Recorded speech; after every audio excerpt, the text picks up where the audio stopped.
If you have an interest in horses and love learning more about horses, the horse industry, teaching, or even managing your own horse business, then you're in the right place. We would love you to join us on our mission, which is to improve the lives of horses around the world through the education of riders, handlers, and trainers. So get comfortable, listen in, and enjoy. This has been another episode sponsored by Online Horse College. If you haven't had a look at the wide variety of equine-specific accredited courses, then go to onlinehorsecollege.com and I'll see you over there. Our guest today on Horse Chats is Sidney Roberts. We could talk about Sidney being on the gold medal winning team for the Australian Youth Olympics. She was born in South Africa and came to Australia as a 6-year-old.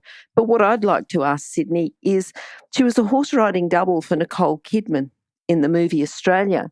And when I saw that movie, I was a bit impressed with Nicole's riding. I thought she was, for a movie star, she was a good rider. And now I find out that Sidney was the double for her. So, Sidney, how are you today? Well, thank you, Glenys. How are you?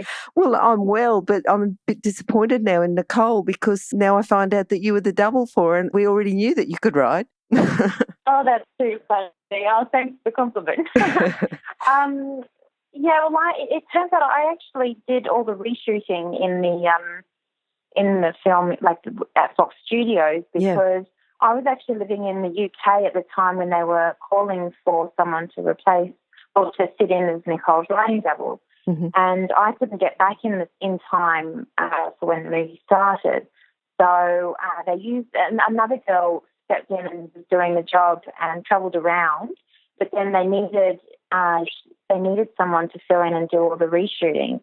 So that's when I stepped in and I did all that because she was unable to fit the position at that time. Yep. Good. Now, Sidney, you know that we start off with a favourite quote. Tell us about your favourite quote, what you've got for us today. Okay, my favourite quote would have to be, the harder you work, the luckier you get. All right. Now, is that one that you've had for a long time that you've got from your parents or something that's been a bit more recent?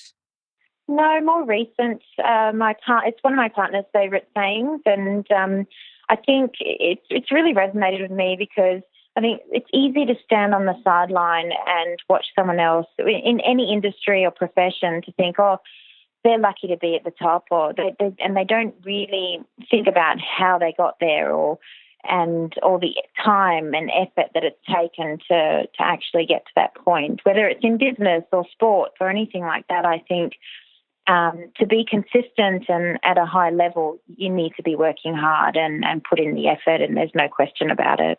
And sometimes it happens before you get lucky. You talk about people being an overnight success, but sometimes for them to be an overnight success, it's what they've been doing in the last 20 years or 10 years that makes them that overnight success. Yeah, absolutely. And then they've also got to keep it up as well.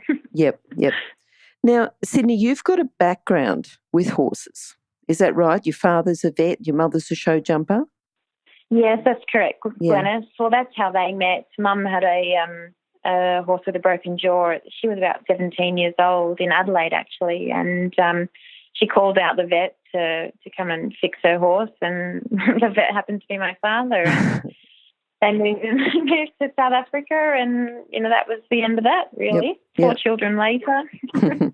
Now, Sidney, thinking about lessons with horses and how you became so knowledgeable and such a good rider, think about a time early when you had a memory with horses and something you would have learned from that. Oh, I think I would have to say I worked a lot with a fellow named Steve Gladstone, and he was one of my main mentors growing up with horses.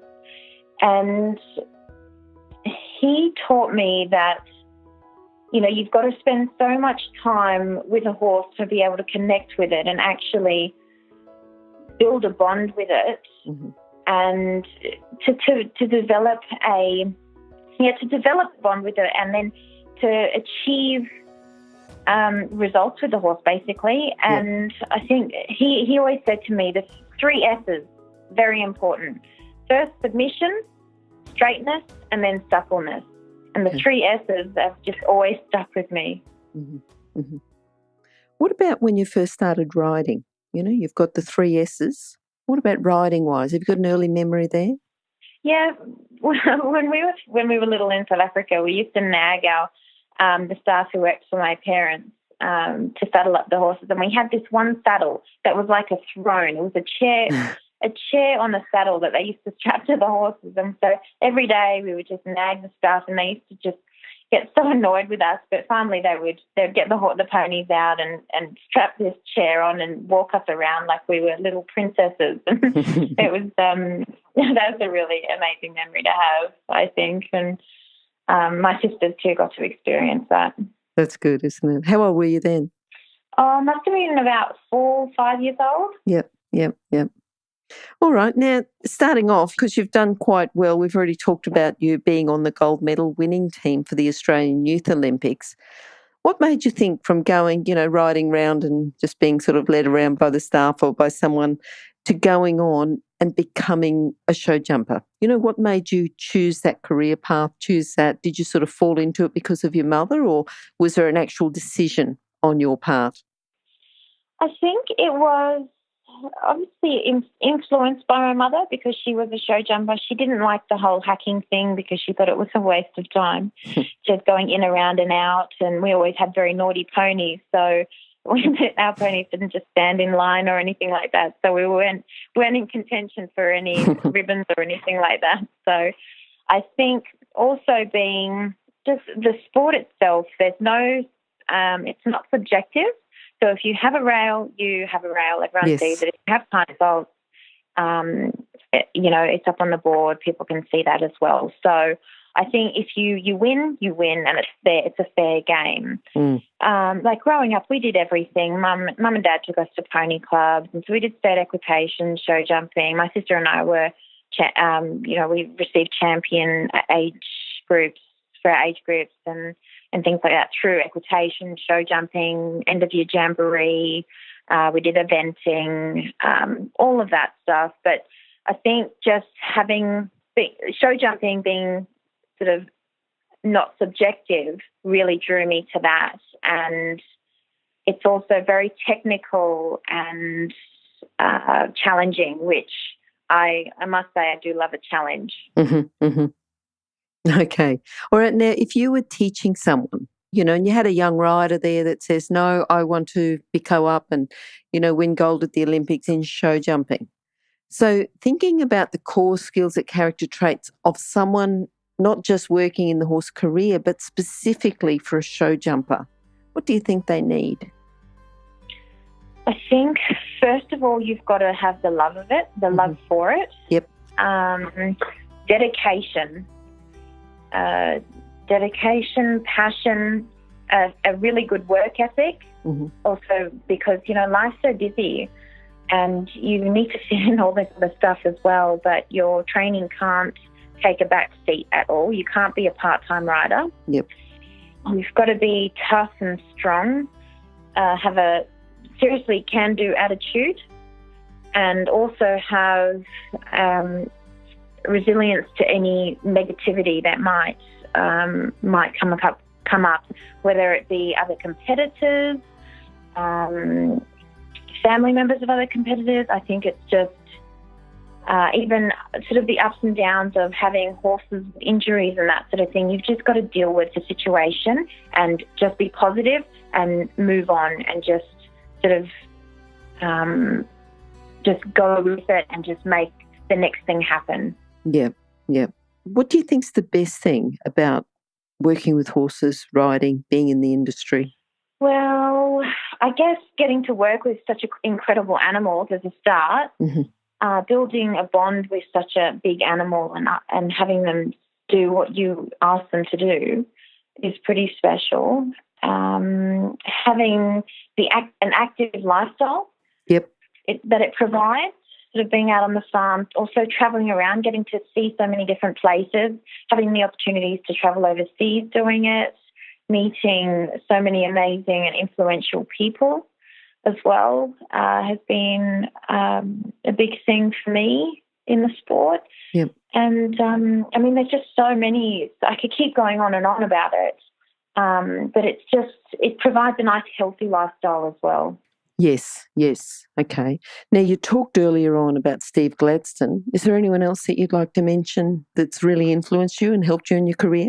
Yeah, Steve Gladstone and Charlotte Inglis were my very first sort of coaches in Australia, and who I've had a lot to do with. And I think Charlotte was a very competitive rider back in the day when she was training me. And she's one very strong, tough and amazing woman. And I think even events that have happened in her life I've always just gone back to thinking, well, you know, Charlotte would just keep going on. You know, she's touched my heart in so many ways. And I think her toughness has just helped me get through a lot of the ups and downs that can happen with horses. Okay. That's good. And life as well, I guess.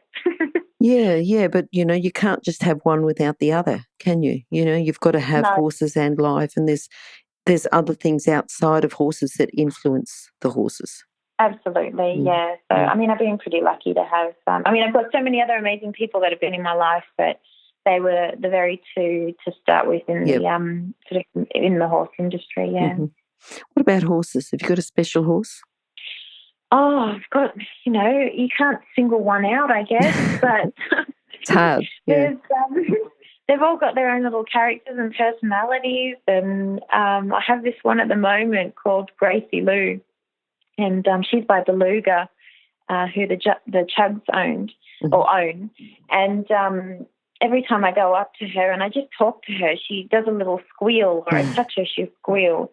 So that little personalities like that are pretty endearing. Yep. But one horse that really probably touched my heart was a horse of mine called Edward, and I got him because no one could ride him, and a coach at the time said, "Oh, Sidney, he's just sitting in a paddock, not doing anything. Do you want to come and have a look at him?" So I went and had a look at him.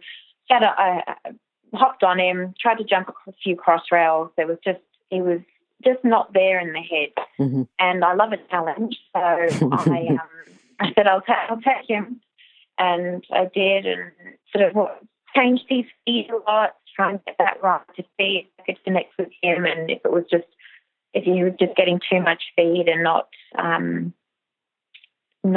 being able to just focus properly. Yeah. And so cleaned all the hot feed out of him, and then started to take him to jump clubs and doing a lot of work one-on-one. I think he was a very one-on-one horse. Yep. Where he had always been a number in a yard, and he didn't cope with that. And I think that was the main problem. And then over the years, I built a really strong bond with him, and he just got better and better. And then I did a few World Cup events with him. He had a few rails here and there, but then took him in the Gold Series at the Polo Fields, and he had a clear round. And that was, I think, the biggest moment for me with that horse, because I knew if I had him at a younger age, I think we would have gone a lot further. And his progression, I mean, that's why I love doing it, seeing the progression in the horse, feeling that progression, and it's just an amazing feeling. So I think that was pretty special for me. But then I was getting ready to go down to the Victorian run to do the next series of World Cups, and I took him down to the beach one day because he just loved galloping on the beach. And then I just let him go because I could feel he wanted to go. So I thought, okay, we're going to Victoria in a couple of weeks. Just take it easy. I just had that thought in my head. Yeah. And then he just went. And I've ridden some Melbourne Cup runners, like galloped them and everything, and he was the fastest, strongest horse I have ever sat on. And he went, and it's, a couple of 100 metres, maybe got to about half a kilometre, and I thought, okay, that's enough, Eddie, take it easy. And I went to pull him up, and as I went to pull him up, I just felt him stumbling, and then my feet just hit the ground. It was just an incredible feeling, and then I jumped off him and I started stripping all the gear off him, started screaming at him and yelling at him to get up. And I kind of knew in my heart that what was actually happening. And he started convulsing, and then he just went. His head just dropped. And it was like he almost put me on the ground, because he could have easily just slipped over. Sure. And just flipped on top of me. But that feeling, you hear people talk about stories like that and you're like, oh, yeah, okay, whatever. But until it happens to you, you just, it's a pretty unbelievable experience, and you can't come to terms with it until it sort of happened to you. So then, that was pretty heartbreaking. But he had obviously had an aneurysm or something, and so. But for me to come to terms with that, I would rather him have gone on the beach than turning up to the paddock one day and finding him there. So, I mean, that was a special moment for me when I think about it like that. I was going to say, you've had lots of moments that a lot of people wouldn't have. You know, the connection that you had with Edward, you know, even going and having that sort of World Cup clear round. But then you've had other moments too, you know, being on that gold medal winning team, representing your country overseas. We haven't even talked about that yet. Would you like to just go over that a little bit and say how that came about? Wait, can you hear anything? No? That's because we're waiting for someone with a good quality horse product to be advertised here. If that's you, then contact us, horsechats@horsechats.com, and we'll send you the details. Thanks. Yeah, so, first of all, when I was 17, we got selected to compete for Australia in the Youth Olympic Festival. And that was a pretty amazing experience because my coach was Jamie Coleman. Yep. And so in my team was Sheridan Manuel, Hayley Coleman and Anna McGregor. And there were so many horses put in a pool, and then you selected a horse. Well, they at a meeting, they selected horses out of a hat, and they were then allocated to the teams. So you weren't allowed to actually ride your own horse in the event. But I think having the whole experience there with all our teammates, and then actually living in a village with all the other countries and other sports as well, other athletes, that was a pretty fun experience. And it was just, and even competing at Horsley Park, you know, where the Olympics was held. So, I mean, Horsley Park has I've had a few moments there, pretty special moments there, I guess. Yeah. I was selected to open Horsley Park with Gillian Rolton before the Olympics. Yeah, so we got to jump around all the jumps before they were actually used. And so as a junior, I've had some pretty amazing experiences like that. Yep. And then end of 2005, I was selected to head over to India to compete in the youth series, and was over there with Danielle and Greer Butcher. Yes. And that was a similar thing to the Youth Olympics. So obviously we couldn't take our own horses over there, so horses were selected for our team. And, it was a number of events there that we competed in, and overall we received bronze. Mm-hmm. Yeah, well done. Well done. Yeah. I'm thinking of your proudest moment. Have you got one proud moment that you could pull out above all the others? Proud moment? I think the proudest moment would have to have been getting a clear round in the Gold Series on Eddie. Okay. That was my proudest moment because of the ups and downs I've been through with that horse. I think just getting to that point was just a point where you're actually getting somewhere. Yep. And it was just pretty exciting, and yeah. Good. Thinking about the young and up-and-coming show jumpers, you know, that might be looking to you as a role model, what do you think's been your biggest challenge on your way to being where you are now? How have you overcome it, but turn it into a lesson so that anyone listening could learn from that? Okay.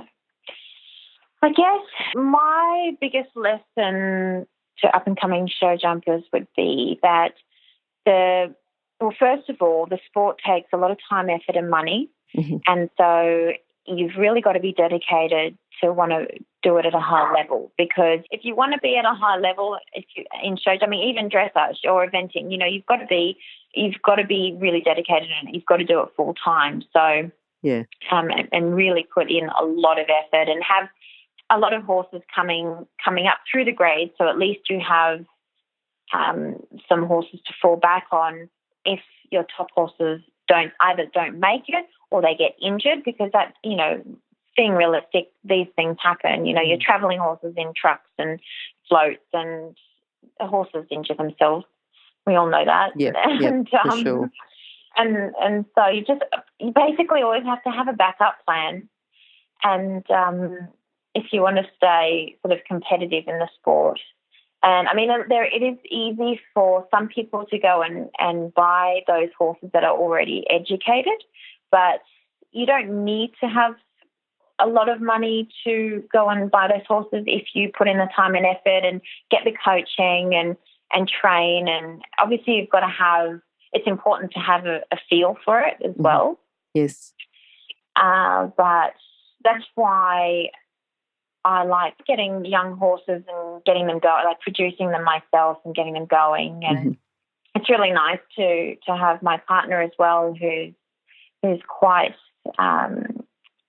keen into the sport as well, and we spend a lot of time together sort of educating horses and also swapping horses as well. So we both get a feel for them and understand how each horse works and also feel their progression as well. Okay, good. As you go from show to show, and yeah. All right. So a lesson for people coming on is to have patience and put the time in and learn to love training your horse, so that people are happy to get the young horses and not necessarily think that they've got to be buying horses that have already been produced at a top level. Would that be a good lesson for them?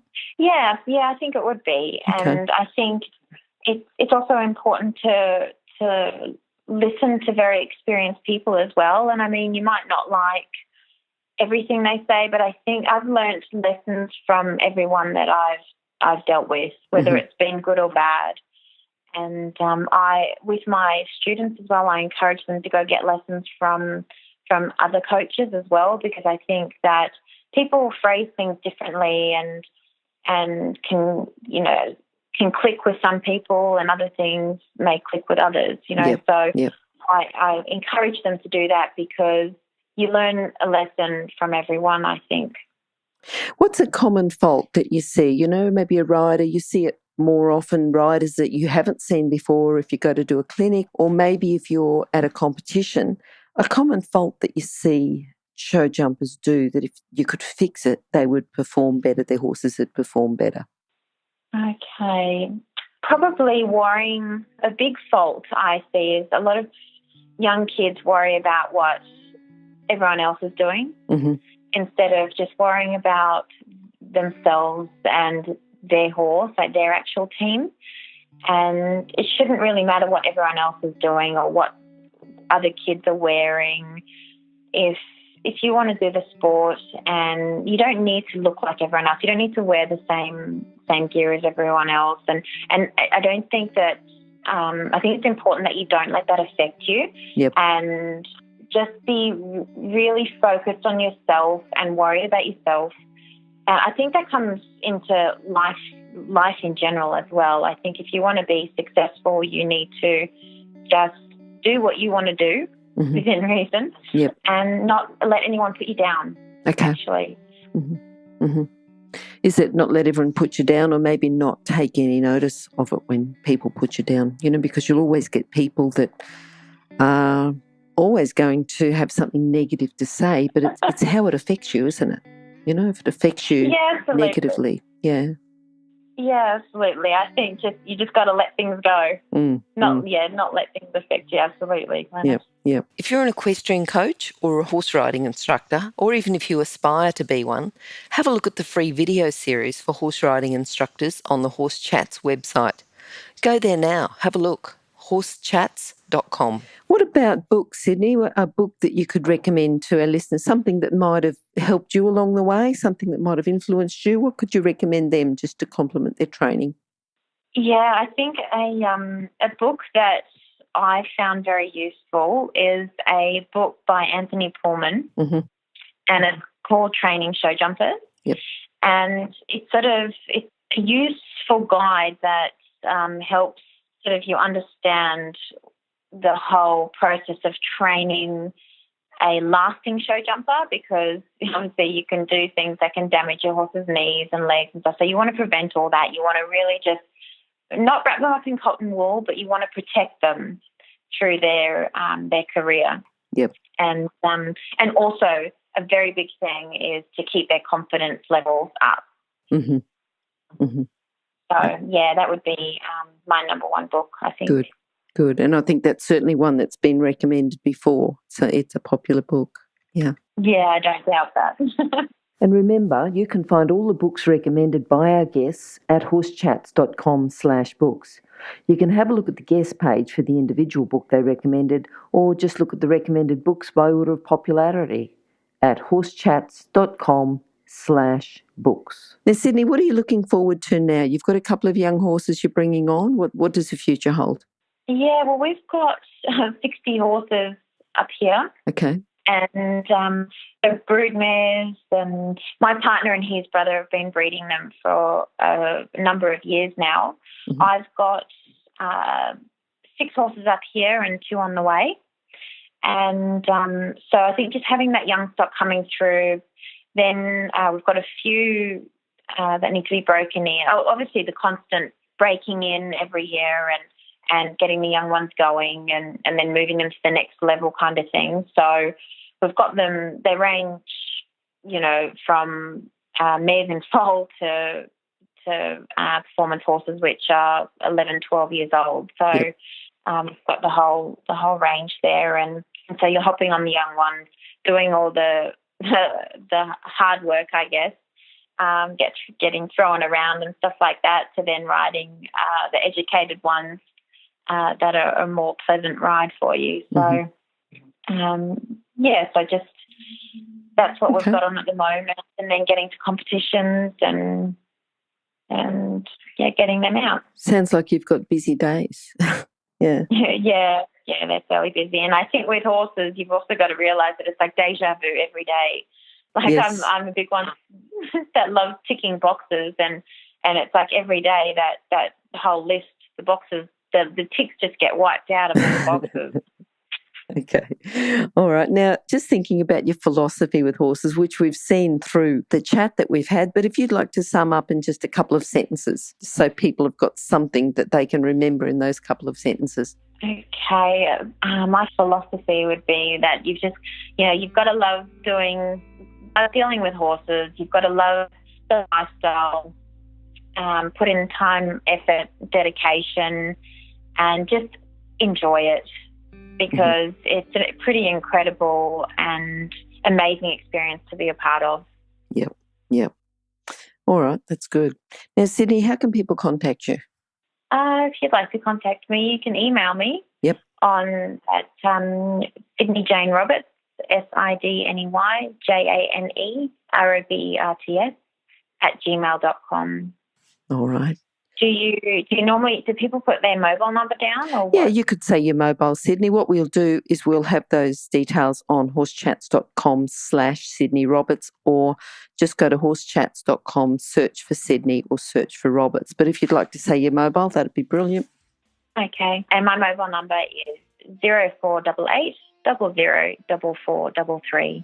That's a cool number. Where'd you get that one? Did you actually put in a special request, or you just got it anyway?